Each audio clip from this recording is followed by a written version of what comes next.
What up? This your favorite GM of the Hornets, Greg B, Outcast HD. Yo, what's up? I know it's been a really long time since I've done a pod. I know I've been promising pods and information and stuff like that, and a couple things I want to basically break down. First of all, I'd like to thank you guys for being patient. I know that I have basically been off the grid for the last few weeks, basically a month. There's a number of trades and being holed up. Guys was waiting on me to, produce those player ranking articles and stuff like that. And I had people calling me asking me, hey, where's my guy rank and stuff like that. To be honest, just been real busy. I had to put a lot of things to the side. Essentially, my son, and this is just me being personal. I know we got like a whole life channel and Discord for this, but basically my son was 3 years old. Basically, initially was diagnosed with global development delay, GDD, but it really turns out that he has quadriplegia, cerebral palsy, and I just really had to kind of go into overdrive as far as getting his medical situation worked out, because it's just so much more different here than the Philippines, and I just basically put the brakes on pretty much everything that wasn't work related. And I am not asking for a lot of sympathy or anything like that. My son, he's a cool kid, and he doesn't know his situation. He just basically functions like any other kid would his age, just with his limitations. And I just had to really just kind of figure out how to process that, because it's not like I'm in the States, I'm in the Philippines now, and just everything is just so different, and the way that things are approached here, it's not the way that I would approach it. So there's just a lot of stuff that I'm just kind of dealing with. Fortunately, this was the off season as far as my NSL stuff goes. This was the off season. I was able to really just kind of put it down and focus on, trying to get that situation sorted out, which is still kind of pending. And who knows what the future is on that. I'm just kind of, me and my girlfriend, we're just kind of doing the best we can. One thing I do need is this group, this community. You guys are really the closest set of friends I have. I hadn't really thought about that until recently. You guys are really the closest set of friends that I have. A lot of you, I talk to you about pretty much anything, random stuff. You guys tell me y'all problems, I tell you guys stuff. We talk about sports, we talk about politics, religion, whatever, just all these different things. With this in my community, man, I ain't about to ask y'all for money, so don't worry about that. But what I need is, right now, me and my girlfriend, we are looking for different ways to kind of, one, keep our own spirits up, make things fun for, my son, our son, and also to kind of just find new ways to do things. Now, one of those things is, I know a lot of you guys know I have a small web design business. We do marketing and stuff like that, but it's very, very, very small company. But the thing I need from you guys, please, is to follow my girlfriend on Twitch and to follow me on Twitch. My Twitch is dead. I ain't done nothing on my Twitch in months. I'm not talking about the account that I use for our games, our sim games. But I have another account that I haven't doing anything with, which is the reason why I changed my in-chat name to Outcast, because I knew this was something that I was going to have to do at some point, or looking to do at some point. And my girlfriend, who over the last couple of weeks has really dove into her Twitch account, because she had been on TikTok for months, and that's just kind of it's a different kind of medium. But we're doing stuff on Twitch.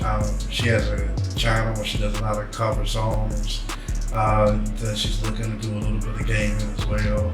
And me, I game. I chat, I talk or whatever. I just haven't really done anything in several months, so I'm really going to start picking that back up. What I will do is I will put the Twitch handles bottom of the video. If you guys can follow us, you ain't gotta watch us. I don't, it is what it is. But right now she's already an affiliate. Me, I'm starting basically from the ground floor.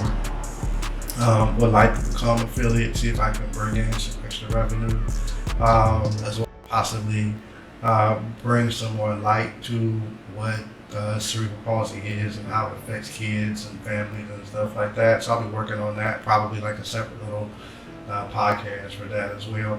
But it's just, if you guys can follow us on Twitch, and like I say, you ain't gotta watch us, but if you could just follow us, that would be absolutely fantastic. We would really, truly appreciate that. Again, I'll try and remember to put the handles in the, on the screen so that you guys can follow us, because my girlfriend's handle, I can't pronounce it. I will sound like a fool if I try to say it, so I'm gonna put it on the screen. All right. Again, thanks everybody for your patience. I know a lot of trades are holed up right now, waiting for me to get my GM point situation settled, and so I can start moving. I got top of my head, I got 4 trades I gotta execute. So as you guys know, big one is looking for a job, and I wasn't having second thoughts about it. As you guys can see, I'm all committed to the job rent trade. All right, so that picked up the jersey. Believe it or not, this jersey was $3, like $150.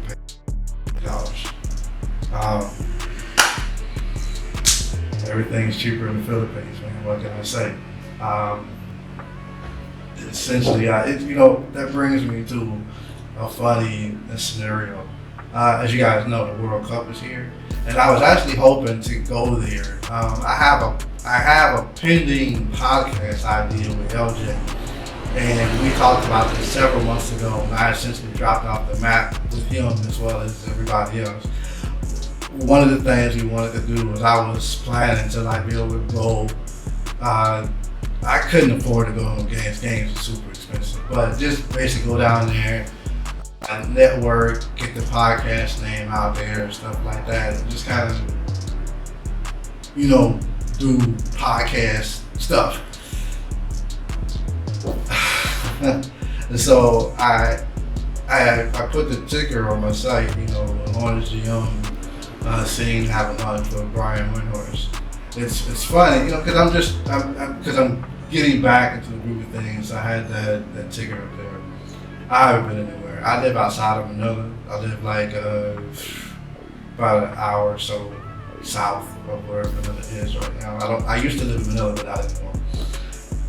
So a couple of days ago, I saw this video clip of Brian Windhorse talking to one of the local reporters here for a site called Rappler, and basically he's just going into how fantastic the fan base is here, and he mentioned that he couldn't believe the amount of jerseys that he was seeing here.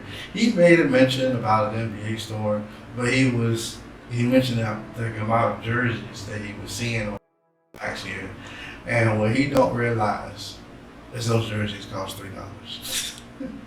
These are not NBA jerseys. They got people. I guess I don't even know if I should be saying this, but they got little print shops here where you can just have made whatever you want, and they basically make you a jersey with whatever you want on it. So it's because basketball is super popular here, as you guys know. It's like a lot of other countries, but they really get into the apparel. Authentic NBA apparel is prohibitively expensive. for a lot of people here, but there's a lot of people here for it. But most of the people that you see wearing NBA jerseys, they not NBA store jerseys. They're not authentic. They just basically stuff they had made or they were able to order it online, and it's not an NBA jersey. In fact, this jersey really looks like a Hornets jersey, but with Memphis Grizzlies stamped on it. So I don't even know how that works, but I thought that was pretty funny because if you're not from here, you don't know what's going on here, so it can be a little bit overwhelming. But yeah, with that in mind, I'm ready to do this deal. In fact, by the time you guys finish watching this podcast, I should be out of the negative points wise, because this podcast actually should bring me out of the negative for the most part. I'll be able to do all the deals that I got done. Ja Morant will move to Charlotte, and Luka Doncic will move to New Orleans, and that'll kick off 2 new eras for both teams. I've mentioned before in previous podcasts, Luka Doncic was the reason I joined this league, but he was never the player that I wanted per se. And then he got so good that I couldn't afford to trade him. It's just like there's nothing that you can get for him that's going to be equal value. So I just made it work. Initially, and this is something that Mauricio knows, you guys don't know, and I may have mentioned this in the previous podcast, I may not, but my goal was to only do 3 seasons, and this was the end of my 3rd season. The team was so bad that I couldn't walk away with the team being bad, and then I did the last ditch effort to do this deal to try and get into the playoffs, because I could not make the playoffs. And it's just like, I don't know, just something, and I guess just carry over from trauma from the NLL. Basically, I've heard a lot of stuff that had been said about me and stuff like that, about my GM style, and I just wasn't going to leave the team, excuse my French, fucked up, and I wasn't going to not make the playoffs. So the opportunity to trade for Ja Morant came up. To be honest, if we could have done the trade at the trade deadline as it is, as it in whole, I would have done it. I would have done it that way, because this was just the agreed upon portion of this trade was done before Ja got in all that trouble and was missing games and stuff like that, which would have been catastrophic, because there's no way I would have made the playoffs, because he missed 8 games, which ended up being like 2 to 3 weeks for us. So I wouldn't have made the playoffs. It would have been, that part of it been kind of a wash. But I think I got what I needed, and one of the things that I wanted was essentially to have a number 2 option, and I really didn't have a number 2 option. My number 2 options were always either another guard or a player that wasn't performing at the same level, in the NSL as he was in the NBA, and some of that is sliders. And I guess I haven't been in touch with anyone so far this offseason as far as what the slider situation is going to be. Before I dropped off the face of the earth, I did run like a few games with some modified sliders to try and make things a little bit more balanced. I'm going to submit my findings to Leroy and sort of see if we can operate with a baseline pending whatever changes NBA 2K24 comes with, which is, as far as I know, it's a rinse repeat of 2K23. Before I started this, this podcast, I decided to take a look. I haven't looked at anything for NBA 2K24 as of yet. That's the first thing because last year I did the podcast on the badges, so I was like, okay, well, let me take a look and see what new badges they got. They got some interesting badges. I think one of the problems that we have with our league is that one, and I tell this to people all the time, this game is not designed to work how we do. We're doing a CPU versus CPU, and this game is just not made for that. It's made for PvP, essentially, person versus person. That's what it's made for. And a lot of the badges indicate that. And one of the things that we suffer from in our league is incredibly bad shot selection by mainly guards. And this is something that's plagued this league forever. Even into the old days. Essentially, if it wasn't like a superstar guard, then the shot selection was just horrid. I mean, just dribble into the paint, stop, and take a jump shot. I mean, what happened to the Euro steps, the layups, the up and unders? Where is all this stuff that you would normally see guards do in their drives to the basket, or just these scenarios where they're wide, they have a clear path to the basket, they stop and shoot a jump shot. There's players that do that, pull up game, mid-range pull up game, but you see that in the weirdest situations, like fast breaks and stuff like that. I mean, you got wide open to the lane, and the guard, he's wide open, there's nothing in front of him. He stops just inside the 3-point line and takes his jumper. You're like, what the hell? He makes it, you're like, thank God, when he misses it, you're pulling your hair out. So shot selection is something that's really odd for how we play. And I just kind of got to get back into it, because I think I definitely want to see some of this balance out. We haven't really had it balance out. Even some of the best guards, are not really playing that well. Even Luka didn't play as well as he should have this past season. Dame, only Steph played well for the most part. I think that we need to figure out a way to just kind of rebalance it, because we have a situation where 70 plus rated big men are more valuable than 80 plus rated guards, even some 90 rated guards. And I think that's taking some of the fun out of this. I think it's definitely taking some of the fun out of this, and we need to kind of rebalance that. I hope that with the slider team, I anticipate that I'll be able to make the time to do the slider stuff or contribute in some kind of way. I'm need the points, obviously. I always need the points. But I think that we can do it so that it's just more fun for the GMs that are biding their time for their opportunity to have a winning team.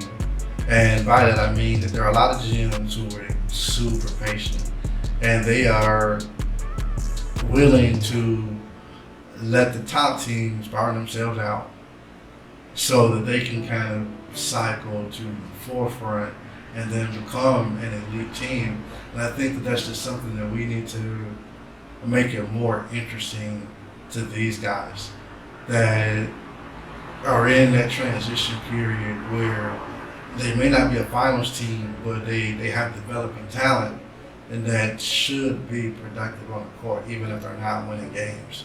And I think that all of us would like to see players more productive across the board.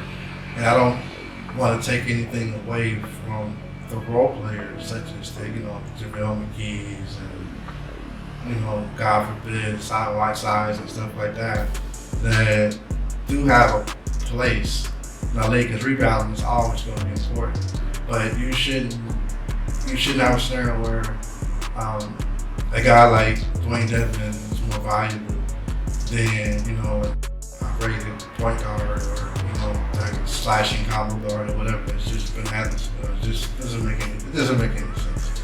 So I will be looking at some of these new badges. I did some of these badges. I can find them. I got 100 ones open. Let's see some offensive badges that I'm gonna be looking at. They got stuff called Scooper and Bunny. These are self-explanatory. Scooper, quick scoop, layup shot, chances are improved with the new Scooper badge. Okay, that's pending the player actually taking that shot, which is a problem that we have. The players don't take that shot. Same thing with Bunny.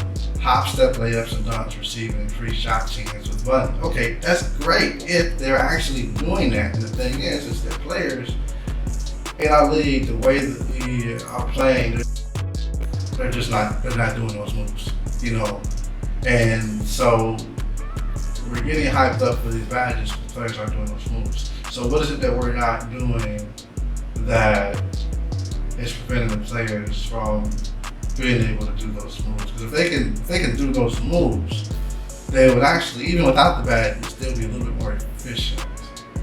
So if a guard or even a slashing wing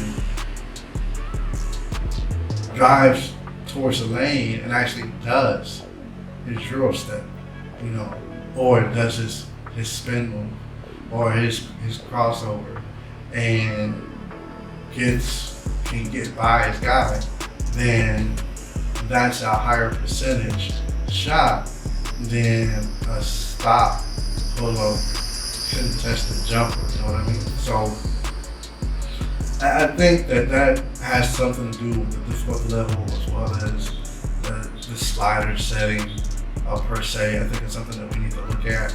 And ideally, I am expecting that there will be a buzz of activity around trying to get these sliders sorted. I think ultimately what will probably happen, and I could be wrong, this is just me voicing a thought process as far as my understanding of the game.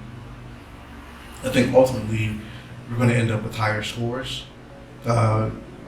Traditionally, we've always tried to keep the scores at around the same level that the NBA is, but that could be part of the problem.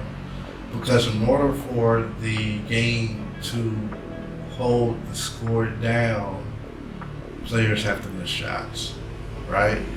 So, and you got a game that's essentially playing chess against itself. It's actually playing a form of D&D where it's rolling a dice on a particular option, and then basically depending on what number comes up, it does that option, or another dice to get the result of that option. And then if you're familiar with D&D, you understand, I mean, everything is a dice roll, and so the game has to do that at a millisecond level. But if we can get it so that the offense is being more diverse in its shot selection, like really using the full repertoire of options that are available to the players. And that's basically, and so far, that's really been the difference between the next gen version and you can't even call it current gen anymore because the next gen is current gen, so to speak. But you have to almost basically say the PC version at this juncture. But that's really been the difference. The difference is that the offense, they're just doing all that stuff. They're doing the crossovers, the spins, the hesitations, the pump fakes, the up and unders, the Euro steps. They're doing all these different things. And that makes it more fun to watch. And if we can get it so that they're doing more of that, and it'll be more fun for us to look at, and it'll be more fun for GMs individually, especially for the teams that, like I said before, are in that transition where they're not a top tier team yet, but they got players on their team where in a year or two they could be a top team.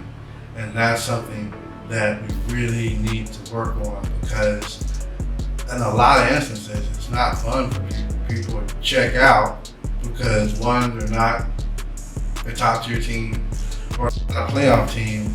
And so after the season, they check out because there's really nothing for them to do. The players aren't playing well, of course the team's not doing well.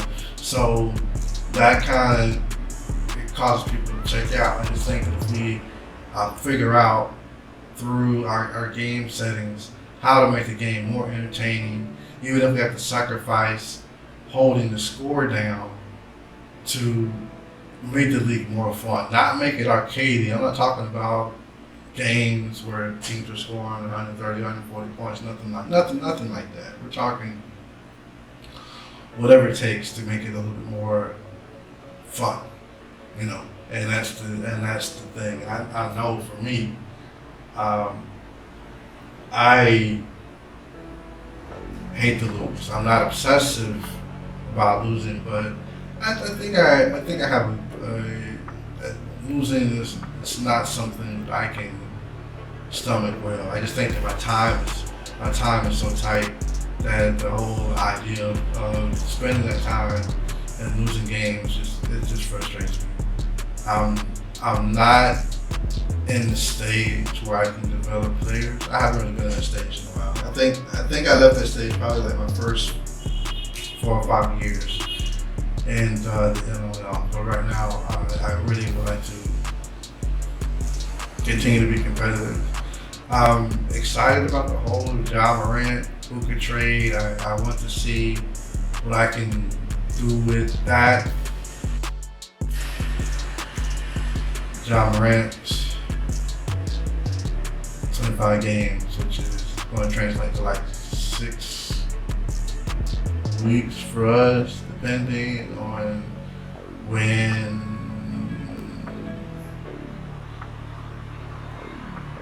when he's doing it. It's weird because we do it every 4 games, so 24 plus 1. So I lose an extra week, but I gain in 3 days. It's weird. I lose extra week, but I gain in 3 days. Or 3 games, rather, in a sense. So we'll see. What I do on my backcourt is going to be extremely important for the time being. I essentially have a gigantic logjam at point guard since Ja Morant is not shooting guard eligible. I would like for him to be, but he's not. And I already have a deal in place to move Mike Conley and Frevelin Leeds. FDB is likely to be re-signed unless something strange happens. I anticipate that we'll be re-signing FDB, and most likely when Ja Morant returns, play FDB as off the bench or as a shooting guard. I'm not sure yet. But 42 million is a lot to have coming off the bench. So I don't expect that I'll be able to put together a sign and trade for him. And that's not something I'm even looking at right now. I think definitely they go over the next few days. There'll be a lot of activity in Charlotte as far as what's going to happen with the team. I will be getting back with everyone that has reached out to me. Some of these deals are probably dead. Hopefully, most of them are not, and we can kind of get them put together, and I can honor my word to the GMs that I've agreed to stuff to, and start to rebuild this team. I'm looking forward to the whole Ja Morant, Kristaps Porzingis combo. That's a 1-2 that I'm excited about with Draymond Green playing small forward and hopefully figuring out something to center and shooting guard that'll work, and ideally making a playoff run in the second half of the season, because it'll probably take a couple weeks to figure out how the whole Ja Morant thing even works once he's finally back. Because I don't really sense this anymore. I basically just roll out there and kind of figure out, see what happens. And I have an idea of what I would like to see happen. in the game. Because I get involved in this in the sim in the slider testing, I have some idea how the game is going to work. So it allows me to kind of just go, oh, okay, well let me just try this. I'll just try so and so this week and see what happens. In the playoffs, sometimes I send test, sometimes I don't. I did this past season, because I had something that I thought would work, and it just. But anyway, that's gonna wrap it up. I've been eyeballing the clock. I've been 30 minutes, and I don't want to run this thing on. I apologize. This was a little bit personal, as well as NSL related, as well as Hornets related. So I covered like 3 different major things. Again, I got the thing here in the bottom here. Please follow us on Twitch. Every one of you guys and girls got Twitch account. Follow us on Twitch, alright? I promise you won't be disappointed. Anyway, with that note, peace out. Enjoy the rest of the off season. See you guys in free agency.